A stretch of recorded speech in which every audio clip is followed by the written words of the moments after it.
আমার দেখতে দেখতে 7টা বছর কেটে গেল। এখন ব্যাপারটা সিঙ্ক করে গেছে আমাদের মধ্যে। মানাকেও আর নেই পৃথিবীতে, তার অজস্র গান রয়েছে, কিন্তু আমি যেটা মিস করি হচ্ছে মানুষ মান্না, আমার বন্ধু মান্না। বন্ধু বলতে একটু ঘাবড়ে যাচ্ছেন তো, বয়সের তফাৎ, উনি আমার বন্ধুই হয়ে গেছেন। শেষের কয়েক বছর আমার সাথে বন্ধুত্বটাই জমেছিল বেশি। তা আজকে আমরা তার মৃত্যুদিনে আমরা কিছু কম শ্রুত গান, বাবার সুরে এবং আমার সুরে কিছু গান আমরা কজন মিলে অল্প অল্প করে শোনাবো। এবং তার থেকেও দরকারি যেটা, সেই গানের সৃষ্টির পেছনে ঘটনাগুলো একটু বলব। কেমন? প্রথম যে গানটা আমি গাইব, সে গানটার সৃষ্টি এই ঘরে, মানে সৃষ্টি মানে হবে এটা জানতে পারি এই ঘরে। মানাকেও সেদিন এসছেন আমাদের বাড়িতে। কি খাওয়াবে খোকা জিজ্ঞেস করবেন। পিৎজা খাবেন, ডাবল পেপারনি, ডাবল চিজ, না ফার্স্ট ক্লাস আনা হলো। আমার ছোটবেলাকার বন্ধু অরূপ প্রসাদ, এবং ভবিষ্যতে সে আমার ভগ্নিপতিও হয়ে যায়।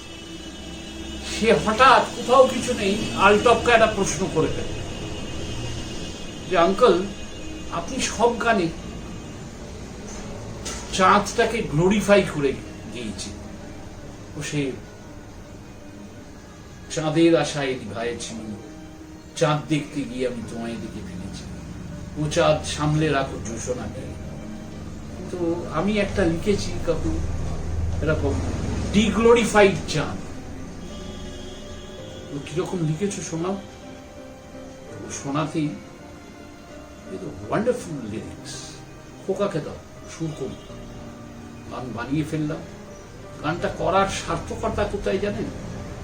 গানটা গাইতে গিয়ে অন্তরাটা, যেটা আমি গাইবো, 3 থেকে 4 বার হি গট চোকড। শেষে বললেন যে আমাকে এই বয়সে তোমরা এরকম একটা গান দিয়েছো, কিন্তু জীবনের ফিলোসফি একদম গাইতে গেলে তো চোখ হবই। আমার মনে হয় কি পেয়েছি গানটা থেকে আমি বা অরূপ প্রসাদ, এটা হার্ডলি ম্যাটার্স। একটা লেজেন্ড, সে গাইতে গিয়ে চোখড হয়ে যাচ্ছে বারবার, বলছে যে এই গান তো আমার জীবনের কথা। এটাই সব থেকে বড়। শুনুন সেই গান। চাঁদের ওই আলো আর লাগে না তো ভালো, চাঁদের ওই আলো আর লাগে না তো ভালো, রাতটাও বোবা নিঝু নেই চোখে গো, নেই চোখে গো, অনেকটা পার হয়ে এসেছে, মনে হয় সবই জীবনের শেষে যে, অনেকটা পার হয়ে এসেছে, মনে হয় সবই জীবনের শেষে যে, অমৃত লাগে যেন নিষ্ঠা লাগে, চাঁদের ওই আলো আর লাগে না তো ভালো, চাঁদের ওই আলো আর লাগে না তো ভালো, রাতটাও বোবা নিঝু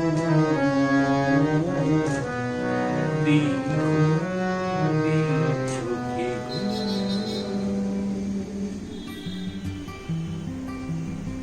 সালটা 69 সাল, 1969।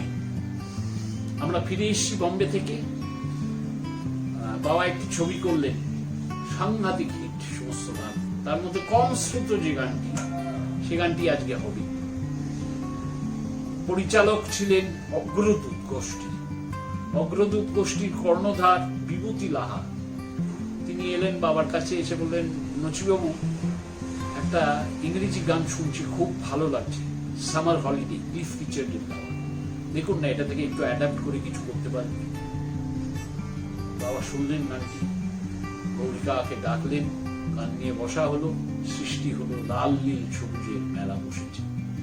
বহু বছর বাদে, বাবা মারা গেছেন, অনেক বছর হয়ে গেছে, আমরা আড্ডা মারছি, আমি আর মানাগৌ বাড়িতে, মদন ঘোষ লেনের ঘরে। তো বলছি যে এরকম ওয়েস্টার্ন গান থেকে অ্যাডাপ্ট করা, খোকা তোমরা যে যাই করো, নচিবাবু সেই যে সামার হলিডে থেকে করেছিলেন, it gave a new dimension to the song. লাল নীল সবুজের মেলা বসেছে, শুনতে শুনতে লোক সামার হলিডের কথা ভাবেই না, ওটা একটা সম্পূর্ণ নতুন সৃষ্টি। শুনুন সেই গানের কিছুটা, আমারই খুব প্রিয় ছাত্রী শিকতা চক্রবর্তী, তার কথা।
পার্সোনালিটি মিক্স ছিল। খাঁটি বাঙালি, রুই মাছ খেতে ভালোবাসতেন, বাঙালিয়ানা ভরপুর ভাবে ছিল, অথচ উনি কিন্তু একজন ইন্টারন্যাশনালাইজড আউটলুক সম্পন্ন মানুষ। কান্ট্রি মিউজিক ভীষণ ভালোবাসতেন, আমিও ভীষণ ভালোবাসি। তো একবার অ্যাডভোকেট দীপঙ্কর ঘোষ গান লিখতে এসে আলোচনা হচ্ছে, কি লিখি সুপর্ণদা? লেখো না, our sweetest songs are those which tells of our saddest thoughts। এটার উপর বেশ করে লিখে ফেলল, এই আছি বেশ, শুরুতেই হোক শেষ, ব্যথাতেই আছি মানাকু। কলকাতায় এলেন, তখন বম্বে, মুম্বাই হয়নি, এসে 86 সালে এসে বললেন, কি বানিয়েছো কোথায়, একটু শোনাও। ওনার বাড়িতে গরম গরম ছোট ছোট সিঙ্গাড়া খেতে খেতে যখন শোনালাম এই গান, এই গানটা আমি গাইব, ইটস মাই সং। কি বানিয়েছো তুমি এই গান, বিউটিফুল অ্যান্ড দ্য লিরিক্স। আজকে সেই গান একটু কম শ্রুত, অনেকেই শুনেছেন, কিন্তু যেরকম শোনা উচিত সেরকম শোনেন। সেই গানটা শুনুন, রিতম ব্যানার্জির গলা, আমার ছাত্র, খুব গুণী ছেলে, ভালো গায়। শুনুন, এই অবস্থায় যেরকম ভাবে গাইবার গাইছে, ভালো লাগবে।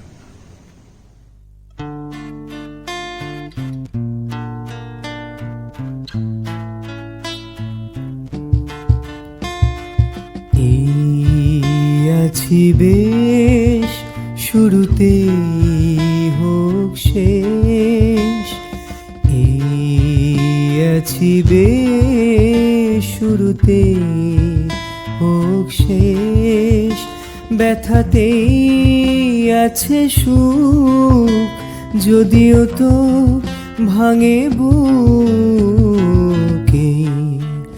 আছি বেশ, শুরুতে হোক শেষ।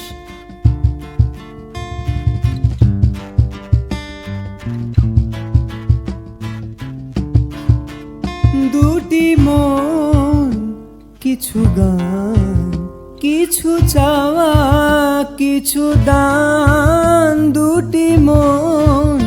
কিছু গান, কিছু চাওয়া, কিছু দান, গুনগুন সুরে সুরে, দূর থেকে আরো দূরে। ব্যথাতেই আছে সুখ, যদিও তো ভাঙে বুকে। আছি বেশ শুরুতে হোক শেষ।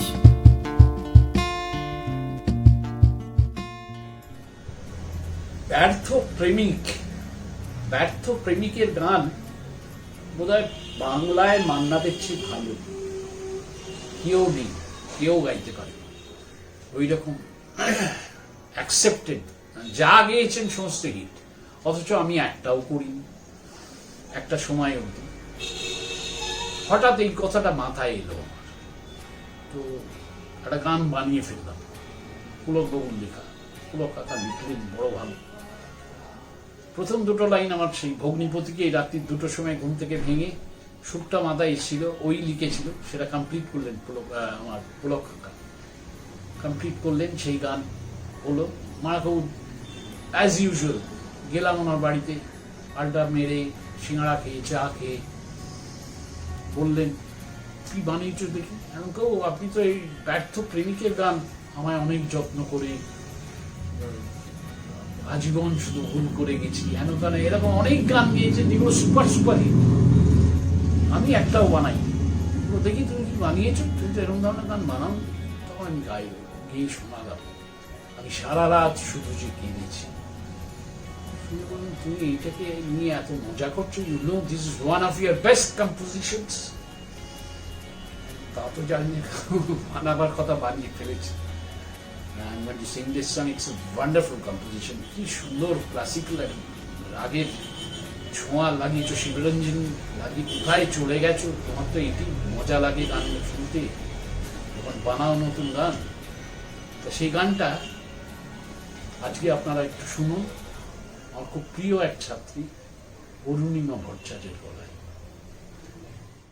আমি সারা রাত শুধু জেগে গেছি, আমি সারা রাত শুধু জেগে গেছি। বুঝিনি এভাবে তুমি চলে যাবে, বুঝিনি এভাবে তুমি চলে যাবে। জানি না কি অপরাধ করেছি, আমি সারা রাত শুধু জেগে গেছি, আমি সারা রাত শুধু জেগে গেছি। পারিনি কিছুতে নিজেকে বোঝাতে, কি ভুলে সবই যে হলো হারাতে। পারিনি সে রাতে তোমায় ফেরাতে, ঢেকেছি এই আঁখি শূন্য দুহাতে। তবে কি ফুলেরই স্বর্গ গড়েছি, তবে কি ফুলেরই স্বর্গ গড়েছি।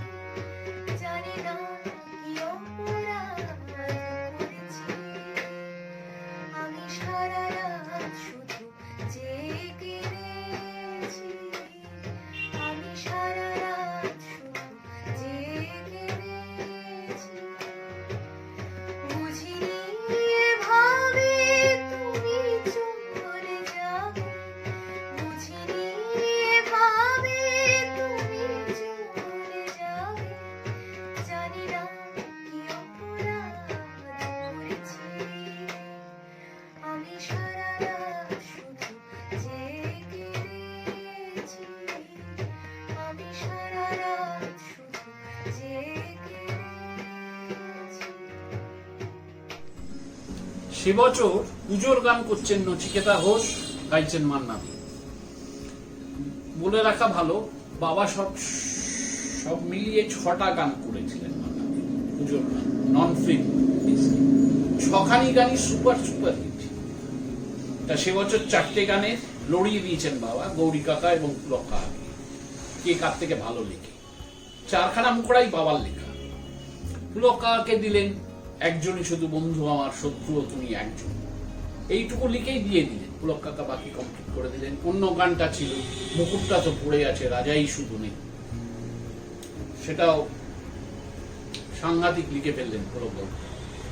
গৌরী কাকাকে মুখটা লিখে দিলেন, কাগজে লেখো নাম কাগজ ছেড়ে যাবে, পাথরে লেখো নাম পাথর হয়ে যাবে, হৃদয়ে লেখো নাম সে নাম রয়ে যাবে। 4টে লাইন লিখে বাবা গৌরী কাকাকে দিলেন। 4th সংটা আর কিছুতেই হচ্ছে না।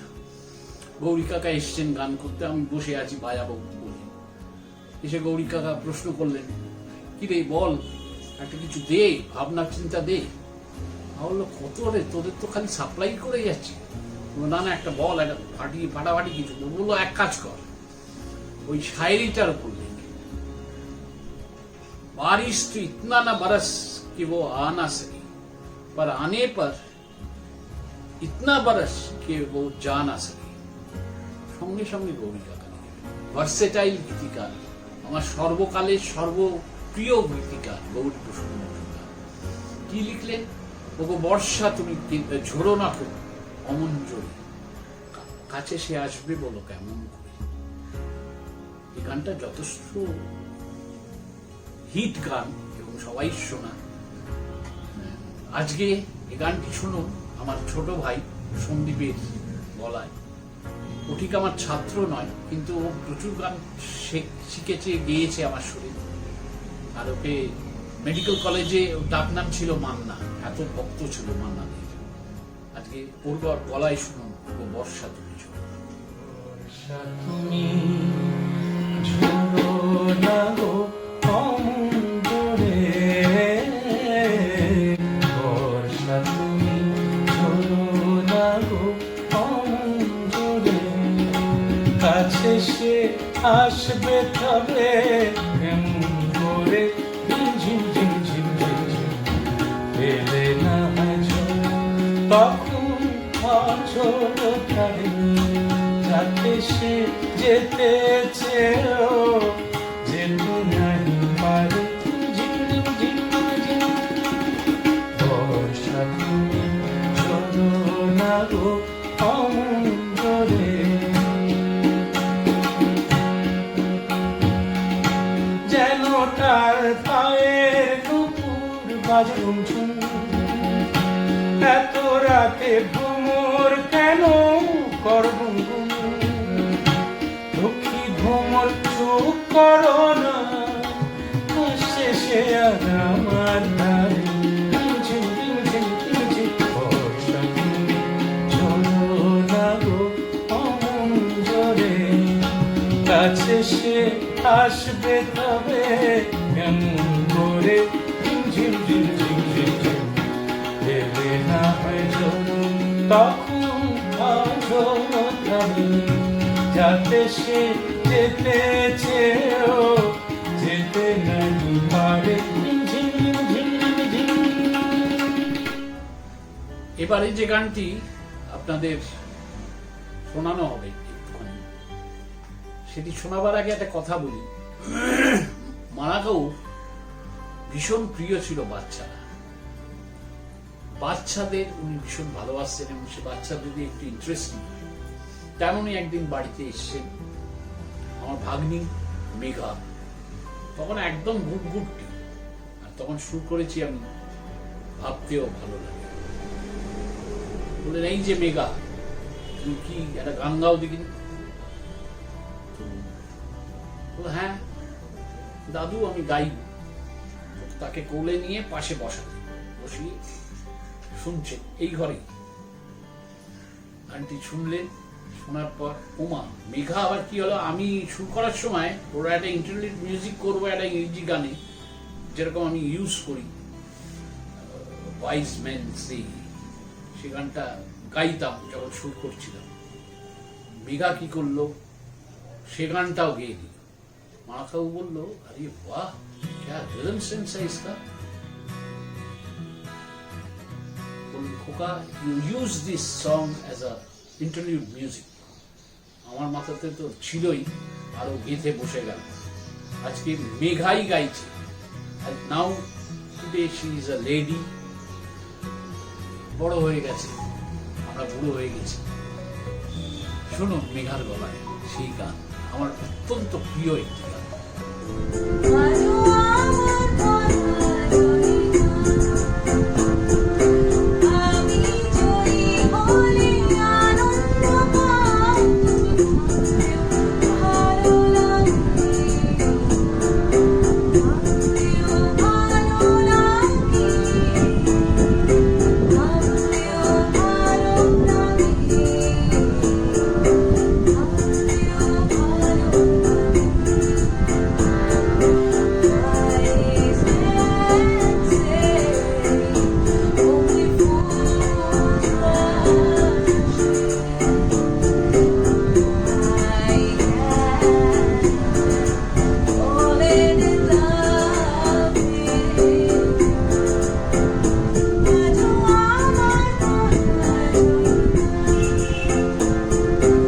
আমি জয়ী হলে আনন্দ পাই ভালো লাগে ভাবতেও ভালো লাগে ভাবতেও ভালো লাগে ভাবতেও ভালো লাগে।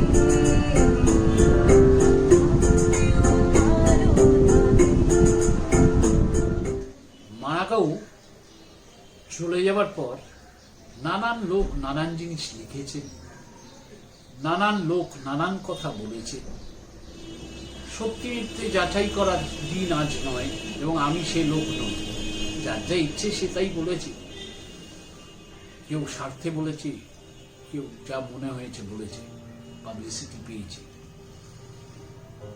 তো কিছু এরকম কথা শুনে আমার খুব ব্যথা পেয়েছিল। আমার খালি ভাবতাম মারাকাউ যদি শুনতে নেই কথাগুলো বা পড়তে নেই কথাগুলো, কি রিয়াক্ট করতে।